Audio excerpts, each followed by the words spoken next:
Olá, amigos, estou de volta aqui no Se Liga, agora com o Cara a Cara com o Alê, um espaço onde teremos várias entrevistas muito interessantes e sempre relevantes sobre diversos temas do cotidiano. E para começar esse espaço, para começar essa série de entrevistas, eu tenho duas convidadas mais do que especiais aqui comigo para a gente falar a respeito do movimento negro aqui em Divinópolis. Aqui do meu lado esquerdo, a Duda Xavier, ela é fotógrafa, inclusive ela foi eleita, esteve numa lista no número 22, lista do jornal É o País, sobre as melhores fotógrafas do país. Além de fotógrafa, ela é escritora, é artista visual e agora cursa jornalismo aqui na UENG Divinópolis. Prazer te receber aqui, Duda. Eu que agradeço pelo convite. Aqui do lado da Duda eu tenho a Tawane Oliveira, estudante de História e afroempreendedora. Ela tem uma loja de brincos aqui em Divinópolis. Você é natural aqui de Divinópolis mesmo, né, Tawane? Isso mesmo, prazer. Prazer te receber aqui no programa, no Se Liga. Muito legal realmente vocês terem aceito esse convite. Vocês duas fazem parte do movimento negro Quianga, que começou na UENG Divinópolis e está completando um ano agora, né, nesse meio do ano de 2020. Fala um pouquinho para nós a respeito desse movimento, como ele surgiu e quais as principais demandas dele. O movimento negro Quianga, ele veio de um outro grupo, né? Dentro da UENG Divinópolis, a gente teve a criação do Núcleo de Estudos das Relações Étnico-Raciais pela professora Simone. Era um núcleo de estudo voltado para as questões étnico-raciais, então discutia várias questões acerca do racismo, discutia leituras de acadêmicos negros e a partir desse núcleo de estudos, no mês de novembro, a gente decidiu fazer uma ação. Ir para além do núcleo de estudos, sair um pouco da sala de aula e trazer uma ação coletiva ali dentro da universidade. Aí a gente realizou uma semana do movimento negro, uma semana da consciência negra, que foi com a realização da FUNC, que foi a primeira feira de arte negra e consciência que a gente teve lá na UENG Divinópolis. Além disso, a gente realizou palestras, rodas de conversa com outros movimentos negros da cidade, né? A gente teve como convidado também o MUND, né? Que é o Movimento Negro Unificado de Divinópolis, e outras lideranças negras que a gente tem em Minas Gerais. E depois dessa ação que a gente teve, surgiu uma necessidade muito grande da gente sair da esfera da sala de aula e ocupar outros espaços ativamente enquanto movimento negro.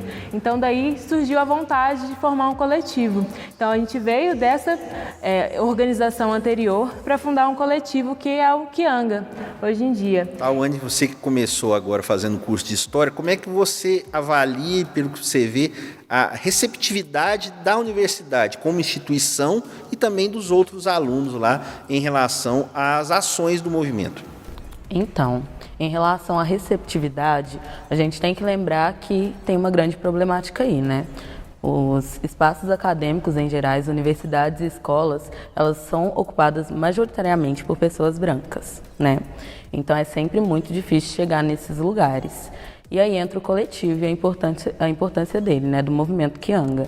A gente precisa, nesses espaços, de ter coletivos como Quianga para a gente se sentir acolhido mesmo, sabe? Porque é muito difícil chegar em um local de estudo, que deveria ser para todos, e ver a galera majoritariamente branca e não encontrar pessoas em comum com você. Daí entra a importância do movimento negro. É um espaço mesmo para a gente se sentir acolhido, trocar afeto, ajudar um ao outro, sabe? É muito importante, como a Duda falou. E o mais legal é não estar abrangendo somente a faculdade, né? Tá abrindo outros espaços, pegando outra galera. Esse é o bacana do movimento. Inclusive, vocês, como movimento, se manifestaram no mês de março desse ano sobre um caso de racismo que aconteceu em um salão de beleza aqui de Divinópolis. Houve realmente uma nota de repúdio que fez até o movimento de vocês ter uma ressonância ainda maior perante a sociedade. Como foi saber desses casos, que infelizmente ainda são muito comuns, e como é que foi essa posição de vocês terem essa nota e se posicionarem sobre isso? Em relação a esse caso de racismo que teve no Salão Socila de Divinópolis, esse caso chegou até nós fizemos reuniões com ela e a partir daí não só publicamos uma nota de repúdio, como a gente acolheu realmente a demanda dela e nos unimos enquanto negritude para tentar resolver a situação de alguma forma, né? Porque é importante ressaltar que ela foi demitida depois disso, né? Então, para uma mulher preta que a renda dependia exclusivamente do trabalho, a gente tem outra questão, né? Além do racismo, a gente coloca essa mulher numa posição de marginalidade após o caso. E aí, nesse caso especificamente, nós acompanhamos todo o processo, desde ela fazer um boletim de ocorrência, a gente orientando, teve vários momentos de conversa realmente sobre o que ela pensava sobre a repercussão do caso, se ela queria que a gente colocasse isso na mídia, porque dentro dessas questões a gente tem que avaliar como a pessoa que é diretamente afetada vai receber isso, né? E a gente está numa cidade que é extremamente coronelista, uma cidade que é extremamente racista, e que vê casos de racismo com deslegitimidade, né? Com uma certa normalidade. Com uma certa normalidade. E é importante lembrar que quando a gente fala de normalidade, a gente está falando de normalizar o fato de uma mulher no seu ambiente de trabalho ter que ouvir que o banheiro da outra funcionária também negra é o banheiro da senzala. E você, Tony, que é da cidade, que você vê dessa normalização perversa que nós estamos dizendo? Eu acho que é um negócio tão grave que as pessoas já não percebem. Exatamente por isso que você falou, ter se tornado normal, né? E é importante que a gente perceba em todos os espaços. A começar pela empregabilidade, né? Eu mesma já passei por isso aqui. Deixar currículos e ser olhada com um olhar bem racista por pessoas empregadoras, sabe? Essa é uma situação bem chata e que não só eu, mas muitas amigas daqui passam cotidianamente para quando chega num trabalho, como foi o caso da nossa companheira do Kianga que a gente citou, ser discriminada, ser vítima de um caso de racismo. Então isso é uma coisa muito séria e infelizmente muito, muito presente em Divinópolis. Exatamente partiu dessa necessidade de ser descartada tantas vezes em entrevistas de trabalho, né? Em passar por essas situações chatas.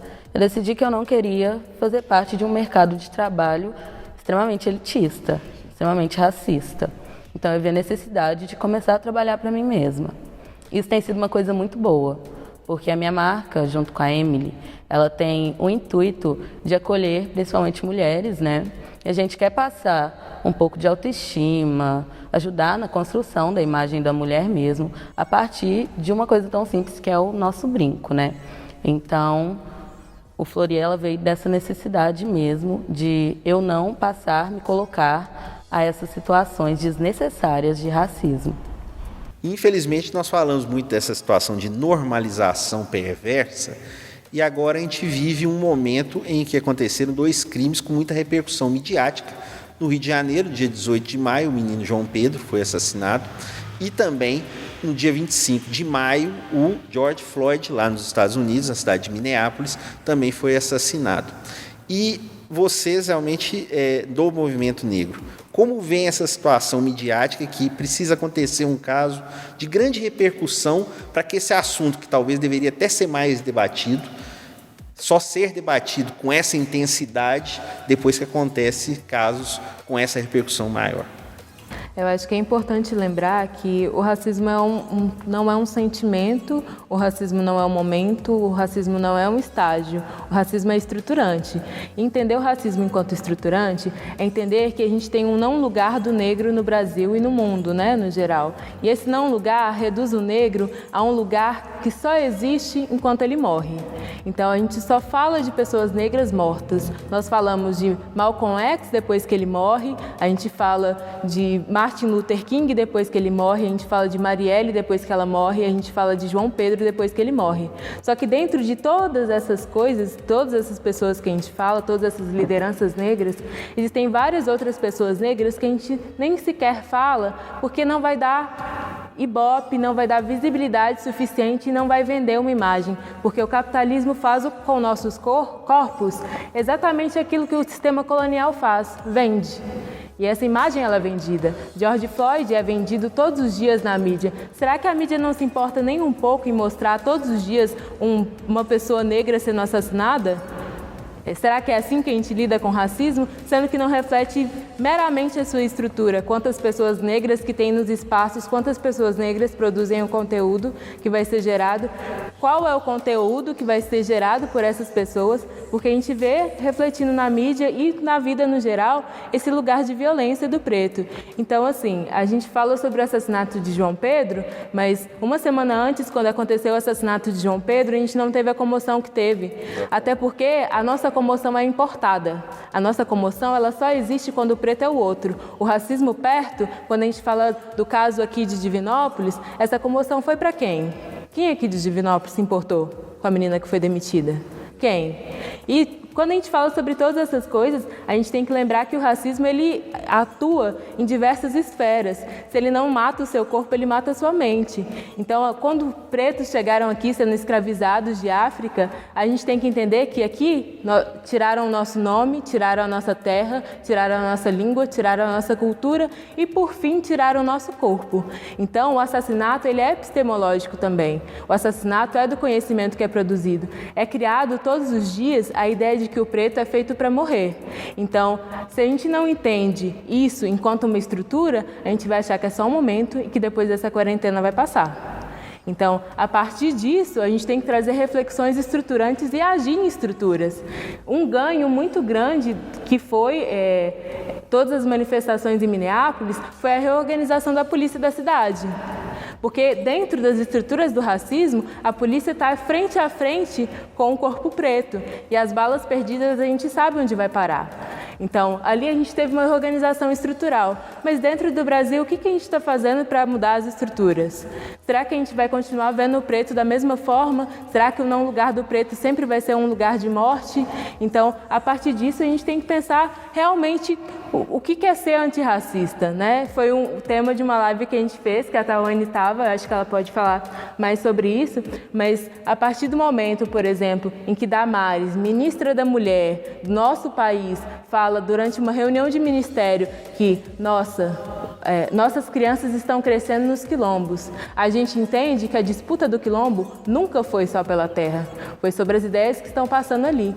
E aí é pensando nessas ideias que são trazidas de quilombo e a partir desse aquilombamento que é feito na sociedade a partir de coletivos pretos, a partir de organizações periféricas, é que a gente entende que o medo da colonialidade, o medo da branquitude, o medo da sociedade racista em relação à pessoa preta, é o medo que a gente pode trazer uma estrutura muito maior do que essa, muito melhor do que essa. Então ali eles matam a gente na raiz. Tá onde? Então, com a repercussão desse assunto na internet, né, surgiu a discussão de como ser antirracista, que a gente recebe muitas perguntas, né, Duda, de como, eu sou racista, então como que eu posso fazer para não ser? Eu acho que o buraco é bem mais embaixo, sabe? Não é uma resposta pronta. Eu acho que como a gente acorda e lida com racismo cara a cara todos os dias, o antirracismo ele também precisa ser uma ação diária. Você precisa estar a todo momento, sim, vigiando e olhando ao redor. Quantos amigos negros você tem? De quantas pessoas pretas você compra? Quantas pessoas pretas tem no seu serviço, sabe? Começar a se questionar, porque isso é uma problemática, visto que a população negra é a maior parte do Brasil. E a gente não está nos espaços elitizados, então aí tem um grande problema, né? Eu acho que ser antirracista não é só não cometer o racismo. É você prestar atenção, sim, nos casos que acontecem ao seu lado, é você dar visibilidade para as pessoas pretas que estão trabalhando para ter um lugar onde o branco chega com tanta facilidade, sabe? Ser antirracista não é uma coisa tão fácil, é uma coisa que vai exigir tempo, sim, mas que precisa ser exercida diariamente, senão a gente não sai do lugar. Infelizmente, nós temos que encerrar agora nosso papo. Deixa aqui as suas redes sociais, as redes sociais do Movimento Kianga, para quem quiser conhecer um pouquinho mais e querer até participar também. A minha rede social é @Duda_Xavier_. Eu sou escritora, fotógrafa, então lá vocês vão poder acompanhar textos, publicações. A rede social do coletivo, que acho que se vocês querem ser antirracista, a gente vai falar sobre muitas coisas sobre isso lá, que é @Movimento_Kianga. E as redes sociais da Tawane também, inclusive da sua loja também agora, de brincos. Meu Instagram é @OliveiraTal, com THW. E o Instagram da minha loja é @_florir_si.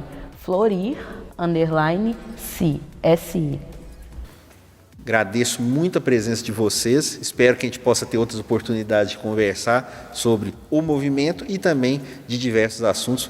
Começamos muito bem aqui o quadro Cara a Cara com a Alê. Muito obrigado pela presença. Eu que agradeço, espero voltar. Obrigada a Então, vocês. valeu, gente. Em breve a gente volta com mais uma grande entrevista aqui no Se Liga.